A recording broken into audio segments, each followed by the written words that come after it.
मेरा नाम विवेक था।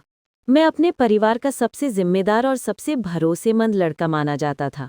गांव के लोग भी कहते थे, अगर किसी काम की गारंटी चाहिए तो विवेक के हाथ में दे दो, सब सही होगा। हमारा परिवार बड़ा था। मेरे माता पिता, मैं और मेरी बहन के अलावा हमारे रिश्तेदार भी पास ही रहते थे। मेरी बहन की शादी शहर में हो गई थी, लेकिन अक्सर वो मायके आती जाती रहती थी। हमारे ही गांव में मेरी चाची सुषमा रहती थीं। उनके पति का कई साल पहले निधन हो चुका था। चाची अभी भी जवान लगती थीं, गोरी, पढ़ी लिखी और बेहद सलीके से बात करने वाली। उनका एक बेटा भी था, नील, जो मुझसे छोटा था लेकिन बहुत अंतर्मुखी स्वभाव का। वो अपनी ही दुनिया में खोया रहता, किसी से ज्यादा बातचीत नहीं करता था। सच कहूं तो मेरी चाची मुझे बहुत मानती थी। वो अक्सर मुझे अपना बड़ा बेटा कहती। मुझे भी उनसे बेहद लगाव था। वो मेरी माँ जैसी थीं। हमारा परिवार थोड़ा आधुनिक सोच का था। पहले गांव में घूंघट का जमाना था। बहुएं अपने ससुराल के बड़े बुजुर्गों से पर्दा करती थीं। लेकिन समय बदलने लगा। अब घर में रिश्तों में खुलापन आ गया था। देवर भाभी, चाची भतीजा, भाई बहन सब हंसी मजाक करने लगे थे। रिश्तों में दोस्ती का रंग घुल गया था। जब चाची शादी करके हमारे गांव आई थीं, तब मैं बहुत छोटा था।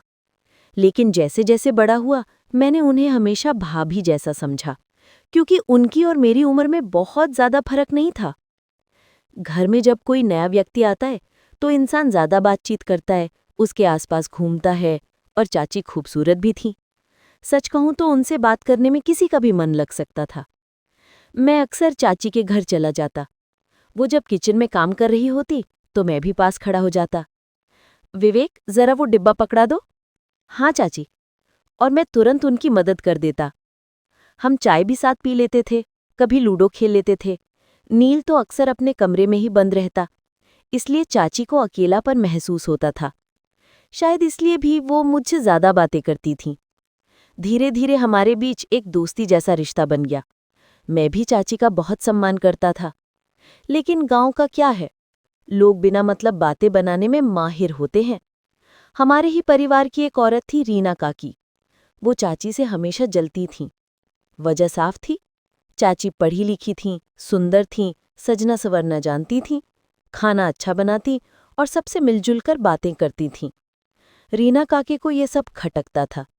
उन्होंने धीरे धीरे घर में अफवाह फैलाना शुरू किया। अरे विवेक और सुषमा चाची तो हमेशा साथ ही रहते हैं, पता नहीं क्या चक्कर है दोनों में। बस यही बात आग की तरह फैल गई। मेरे कानों तक भी बातें पहुंची। पहले तो मैंने ध्यान नहीं दिया, लेकिन जब माँ ने भी एक दिन मुझे डांटते हुए कहा, विवेक, हर समय सुषमा भाभी के घर मत जाया कर, लोग उल्टी सीधी बातें कर रहे हैं, तो मैं हैरान रह गया। माँ, आप भी? वो तो मेरी चाची हैं, माँ की तरह हैं। इंसान अपनी माँ से हंसी मजाक नहीं कर सकता क्या? माँ चुप हो गई, लेकिन उनके चेहरे पर चिंता साफ दिख रही थी। चाची को भी इन अफवाहों का पता चल गया। एक दिन उन्होंने खुद मुझसे कहा, विवेक, लोग हमारे रिश्ते को गलत समझ रहे हैं, लेकिन तुम जान लो, तुम मेरे लिए बेटे जैसे हो, और मैं चाहती हूं कि ये बात हमेशा कायम रहे। मैंने सिर झुका दिया। हाँ चाची, आपके लिए मैं हमेशा बेटा ही रहूंगा। लेकिन अफवाहें थीं कि थमती ही नहीं थीं। आमतौर पर ऐसी स्थिति में इंसान एक दूसरे से दूरी बना लेता है, लेकिन मैंने और चाची ने तय किया कि जब हम गलत ही नहीं हैं तो क्यों शर्मिंदा हों। हाँ, माहौल जरूर बदल गया था। अब जब मैं चाची के सामने आता तो थोड़ी असहजता रहती, लेकिन फिर भी हमारी आपसी इज्जत और भरोसा जस का तस रहा। आज सुबह की ही बात है। चाची किसी निर्णय को लेकर बहुत परेशान थीं। उन्होंने मुझसे राय मांगी। विवेक, तुम्हें क्या लगता है, नील की पढ़ाई के लिए क्या उसे शहर भेज देना चाहिए? गांव में तो वो और भी अकेला हो जाएगा। मैंने सोचकर कहा, हाँ, ये सही होगा। शहर जाकर नील नए लोगों से मिलेगा, उसे माहौल बदलेगा, वहां उसकी पढ़ाई भी बेहतर होगी। चाची ने मेरी बात तुरंत मान ली। ठीक है विवेक, मैं आज ही इस बारे में बात करती हूँ। बारे में पापा, यानी मेरे चाचा के बड़े भाई से बात करूंगी। मैं खुश हुआ कि मेरी राय काम आई, लेकिन मुझे क्या पता था, यही सलाह मेरे जीवन की सबसे बड़ी गलती साबित होगी। शाम को मैं चाची के घर गया, सोचा उन्हें बधाई दूं। चाची, आपने सही किया, नील के लिए शहर बेहतर रहेगा। लेकिन जैसे ही दरवाज़ा खोला और अंदर कदम रखा, मैं ठिठक गया। सामने का नज़ारा देखकर मेरे पैरों तले ज़मीन खिसक गई। मैंने जैसे ही चाची के घर का दरवाज़ा खोला, अंदर का मंजर देखकर दंग रह गया। चाची रो रही थीं, उनकी आंखों से आंसू लगातार गिर रहे थे और उनके सामने पापा यानी मेरे चाचा के बड़े भाई खड़े थे। दोनों के बीच तीखी बहस हो रही थी। सुषमा, तुम्हें हो क्या गया है? गांव भर में बातें उड़ रही हैं और तुम फिर से विवेक की सलाह मान रही हो? पापा गुस्से से बोले। चाची ने कांपते हुए जवाब दिया, भैया, इसमें गलत क्या है? मैंने सिर्फ इतना कहा कि नील की पढ़ाई के लिए शहर बेहतर होगा। इसमें विवेक का क्या कसूर? मैं दरवाजे पर ही खड़ा रह गया। पापा ने मेरी तरफ देखा और गुस्से से चीख पड़े, लो, आ गया तुम्हारा सलाहकार, सबका दिमाग खराब कर रखा है इसने। मेरी सांसें थम गई। मुझे पहली बार लगा कि मेरी बातों का इतना बड़ा असर पड़ सकता है। उस रात घर का माहौल बहुत भारी था। माँ ने मुझे बुलाकर सख्त लहजे में कहा, विवेक, तुम क्यों बार बार सुषमा भाभी के मामले में पड़ते हो? लोग पहले ही उल्टी सीधी बातें कर रहे हैं। मैंने धीमे स्वर में कहा, माँ, मैंने तो सिर्फ नील की भलाई के लिए कहा था। माँ ने गहरी सांस भरी। बेटा, हम जानते हैं कि तेरी नीयत साफ है, लेकिन समाज इतना साफ नहीं है। कभी कभी सच्चाई से ज्यादा मायने अफवाहों का होता है। उनकी बात सुनकर मैं चुप हो गया। अगले दिन गांव की चौपाल पर चर्चा का वही विषय था। अरे सुना क्या, सुषमा अपने बेटे को शहर भेज रही है, और ये सब विवेक की सलाह पर। हाँ, दोनों हमेशा साथ रहते हैं ना, तो और क्या उम्मीद कर सकते हो? इन फुसफुसाहटों ने मेरे कान जला दिए। मैं सोचने लगा, क्या सिर्फ मदद करने से इंसान की नीयत पर शक किया जा सकता है? कुछ दिन बाद मैं नील से मिलने गया। वो अपने कमरे में बैठा किताबें उलट पलट रहा था। नील, कैसा लग रहा है? शहर जाने का सोचकर खुश हो? मैंने मुस्कुराते हुए पूछा। नील ने मेरी तरफ घूर कर देखा और कहा, मुझे तुम्हारी मदद की जरूरत नहीं है। मैं चौंक गया। क्या मतलब? मैं तो सिर्फ तुम्हारे लिए। नील ने किताब पटक दी। सब कहते हैं कि मम्मी तुम्हारी सुनती है, मेरी नहीं।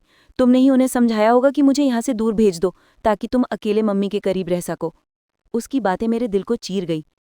नील, तुम पागल हो गए हो क्या? तुम्हारी माँ मेरे लिए माँ जैसी है, और तुम तो मेरे छोटे भाई जैसे हो। लेकिन नील गुस्से में था। उसने मेरी बात नहीं मानी और कमरे से बाहर चला गया। उस रात चाची मेरे पास आईं। विवेक, नील को बुरा मत मानना, वो अभी बच्चा है, समझ नहीं पा रहा। मैंने उदास स्वर में कहा।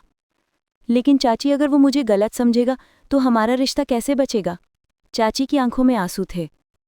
रिश्तों को बचाना हमेशा आसान नहीं होता। कभी कभी चुप रहना ही सबसे बड़ी ताकत होती है। उनके शब्द मेरे दिल पर चोट की तरह लगे। इसी बीच मेरी शादी की बातें भी उठने लगी। गांव के लोग कहते, अब विवेक बड़ा हो गया है, घर संभालने लायक है, इसकी भी शादी कर दो। मेरे माता पिता ने भी रिश्ते देखने शुरू कर दिए। लेकिन जब भी कोई रिश्ता आता, सामने वाले लोग पूछ बैठते, ये वही विवेक है ना जिसका नाम सुषमा भाभी के साथ लिया जाता है? ये सवाल हमारे परिवार की इज्जत पर सीधा वार था। पापा का गुस्सा बढ़ता जा रहा था। कुछ ही दिनों बाद नील को शहर भेजने का फैसला पक्का हो गया। मैंने सोचा, अब शायद माहौल शांत हो जाएगा, लेकिन किस्मत को कुछ और ही मंजूर था। नील के जाने से एक दिन पहले गांव में फिर से बवाल मच गया। रीना काकी ने पूरे मोहल्ले में फैलाया, नील को इसलिए भेज रहे हैं क्योंकि विवेक और सुषमा साथ रहना चाहते हैं, बेटे को रास्ते से हटाया जा रहा है। ये सुनकर मेरा खून खौल गया। मैं दौड़कर चाची के घर पहुंचा। चाची, ये सब कब तक चलेगा? लोग हमारी इज्जत नीलाम कर रहे हैं। चाची ने थके स्वर में कहा, विवेक, तू गुस्सा मत कर, समय आने पर सब ठीक हो जाएगा। जाएगा, लेकिन मुझे पता था अब हालात बिगड़ने ही वाले हैं। नील ने जाने से मना कर दिया। उसने पूरे परिवार के सामने कहा, मैं शहर नहीं जाऊंगा। अगर गया तो मम्मी अकेली रह जाएंगी और विवेक को मौका मिल जाएगा। उसकी बातें सुनकर सब लोग सन्न रह गए। पापा ने गुस्से में मुझे घूरा। देख लिया, यही वजह है कि मैं तुझसे दूर रहने को कहता था। माँ रोने लगी। चाची चुप थी और मैं पत्थर की तरह जम गया था। उस रात मैं नींद नहीं ले पाया। सोचता रहा, क्या सच में मेरी मौजूदगी ने सबको उलझा दिया है? क्या मैंने नील का विश्वास खो दिया है? लेकिन मेरी दिल के अंदर आवाज आ रही थी, मैं निर्दोष हूं, मैंने कुछ गलत नहीं किया। अगली सुबह जब मैं गांव के मंदिर गया तो देखा लोग मुझे देखकर धीरे धीरे बातें कर रहे थे। यही है विवेक जिसकी वजह से परिवार टूट रहा है। हाय हाय, ऐसी औलाद किस काम की। मैंने उनकी तरफ देखा भी नहीं, लेकिन मन के अंदर आग जल रही थी। शाम को चाची ने मुझे बुलाया। विवेक, मुझे तुझसे कुछ कहना है। उनकी आवाज़ कांप रही थी। मैंने पूछा, क्या हुआ चाची? उन्होंने धीमे स्वर में कहा, तू अब मेरे घर मत आया कर। मेरे दिल पर हथौड़े की चोट लगी। क्या चाची, आप भी? चाची रो पड़ी। बेटा, लोग हमारी इज्जत मिट्टी में मिला रहे हैं। मुझे पता है तू गलत नहीं है, लेकिन अगर तू आता रहा तो ये आग कभी नहीं बुझेगी। कभी कभी सच्चाई को भी कुर्बान करना पड़ता है। मेरे होंठ कांप रहे थे। मैं कुछ बोल नहीं पाया, बस चुपचाप वहां से निकल आया। उस रात पहली बार मुझे लगा कि शायद मैंने वाकई अपने ही घर को आग लगा दी है। मैं अकेले कमरे में बैठा रहा, सोचता रहा, क्यों दी वो सलाह, क्यों दखल दिया उनके फैसलों में। और तभी बाहर से शोरगुल की आवाज आई। लोग चिल्ला रहे थे, जल्दी आओ, सुषमा बहू के घर कुछ गड़बड़ हो गई है। मैं हड़बड़ाकर बाहर निकला। भीड़ चाची के घर के सामने जमा थी।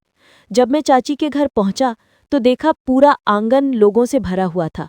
गांव की औरतें कानों पर हाथ रखे रो रही थीं। मर्द आपस में धीमी धीमी बातें कर रहे थे। मैं भीड़ को चीरते हुए अंदर घुसा। कमरे के बीचों बीच चाची जमीन पर बेहोश पड़ी थीं। उनकी सांसें तेज थीं, माथे पर पसीना। पास ही नील खड़ा था, उसके चेहरे पर गुस्सा और आंसू दोनों थे। नील, ये क्या हुआ? मैंने कांपते स्वर में पूछा। नील ने मुझे घूरा। सब तुम्हारी वजह से हुआ है। अगर तुम हमारे बीच नहीं आते तो माँ को ये दिन नहीं देखना पड़ता। मेरे पैरों तले जमीन खिसक गई। भीड़ में से आवाजें आने लगी। देखा, यही है वो लड़का जिसकी वजह से चाची की इज्जत दांव पर लग गई। हाय हाय, ऐसा रिश्ता कभी नहीं होना चाहिए। डॉक्टर को बुलाया गया। उन्होंने जांच कर कहा, इनको गहरा सदमा लगा है, इनको आराम की जरूरत है। डॉक्टर के जाने के बाद घर में सन्नाटा छा गया। माँ ने मुझे बुलाया और धीमे स्वर में बोली, विवेक, अब तू सुषमा भाभी से दूर ही रहना। चाहे कुछ भी हो जाए, ये सब और नहीं सहा जाएगा। उनकी आंखों में दर्द और गुस्सा दोनों थे। मैंने सिर झुका लिया। गांव के बुजुर्गों ने पंचायत बुलाई। सब लोग इकट्ठे हुए। वहां आरोपों की बौछार थी। विवेक और सुषमा का रिश्ता सही नहीं है। दोनों दिन रात साथ रहते हैं। नील को शहर भेजने का फैसला भी इसी लड़के ने करवाया है। पंचायत के मुखिया ने मेरी तरफ देखा। विवेक, तू कुछ कहना चाहता है? मैं कांपते स्वर में बोला, मैं निर्दोष हूं। चाची मेरे लिए माँ जैसी हैं। मैंने कभी कोई गलत इरादा नहीं रखा। अगर मदद करना गुनाह है तो हाँ, मैंने गुनाह किया। गांव में सन्नाटा फैल गया, लेकिन रीना काकी ने जहर उगला। देखा, स्वीकार कर रहा है कि सुषमा उसी की सुनती है। यही तो हमारी बात है। तभी चाची उठ खड़ी हुई। उनके चेहरे पर कमजोरी थी, लेकिन आवाज में दम था। सुनो सब लोग, विवेक मेरा बेटा है। हाँ, मैंने हमेशा उसे अपने बेटे की तरह माना है। उसकी दी हुई सलाह मानी क्योंकि मुझे भरोसा था उस पर। लेकिन अगर तुम लोग इस रिश्ते को गलत नजर से देखते हो तो ये तुम्हारी सोच का दोष है, मेरा नहीं। भीड़ में हलचल हुई, लेकिन कई लोग अभी भी शक की नजर से देख रहे थे। नील अचानक फट पड़ा। नहीं माँ, आप झूठ बोल रही हैं। आप हमेशा विवेक की सुनती है, मेरी कभी नहीं। शायद आपको मेरी जगह विवेक ही चाहिए बेटा बनने को। उसकी बात सुनकर चाची हिल गईं, आंसू रोक न सकीं। मैंने नील के पास जाकर कहा, नील, पागल मत बन। तेरी माँ तुझसे ही सबसे ज्यादा प्यार करती है। लेकिन नील पीछे हट गया। दूर रहो मुझसे, मैं तुम्हारा चेहरा भी नहीं देखना चाहता। उस रात मैंने सोचा, अगर मेरी वजह से चाची और नील का रिश्ता टूट रहे हैं तो मुझे ही दूर होना पड़ेगा। सुबह सुबह मैंने माँ से कहा, माँ, मैं शहर चला जाऊंगा, काम करूंगा, अपने पैरों पर खड़ा होऊंगा, लेकिन अब इस घर में रहते हुए मैं सबकी बातें नहीं सह सकता। माँ की आंखें भर आईं। बेटा, तू सही है, लेकिन हालात ऐसे हैं कि सच भी हार जाता है। मैंने चाची से मिलने की कोशिश की, लेकिन उन्होंने मुझसे मिलने से इनकार कर दिया। सिर्फ इतना कहलवाया, विवेक को कह दो वो जहां भी रहे खुश रहे, लेकिन अब मेरा और उसका रिश्ता यहीं खत्म है। मेरे दिल पर चोट लगी। मैंने चुपचाप गांव छोड़ दिया। शहर आकर मैंने नौकरी पकड़ ली। शुरू शुरू में बहुत मुश्किलें आईं, लेकिन धीरे धीरे सब संभल गया। दिन बीतते गए, लेकिन दिल में हमेशा एक दर्द रहता था। क्या मैंने सच में चाची और नील का रिश्ता तोड़ दिया? 5 साल बाद मुझे गांव से खबर मिली, चाची बीमार है। मैं भागा भागा गांव पहुंचा। देखा, चाची बिस्तर पर लेटी हैं। चेहरा बहुत कमजोर हो गया था। उन्होंने मुझे देखते ही आंसू भरी आंखों से कहा, विवेक, तू आ गया। मैं उनके पास बैठ गया। चाची, मैंने आपको बहुत मिस किया। तभी नील भी वहां आया। अब वो बड़ा हो चुका था। उसकी आंखों में पछतावा था। भाई, माफ करना, मैंने ही उस समय सब गलत समझा था। मैंने ही सबके सामने बातें बढ़ा चढ़ा कर कही थीं। मैं चाहता था कि माँ सिर्फ मेरी सुने, तुम्हारी नहीं, लेकिन मैंने अपनी ही माँ को तकलीफ दी। मेरी आंखों से आंसू बह निकले। नील, तू मेरा भाई है, मुझे तुझसे कोई शिकायत नहीं। चाची ने दोनों का हाथ पकड़ा। देखो, आज मैं संतुष्ट हूँ। मेरे दोनों बेटे साथ हैं। यही मेरा सपना था। कुछ ही दिनों बाद चाची इस दुनिया से चली गईं। गांव के लोग भी तब समझे कि सुषमा और विवेक के रिश्ते में कोई गलत बात नहीं थी। बस समाज की सोच ने उसे बदनाम कर दिया था।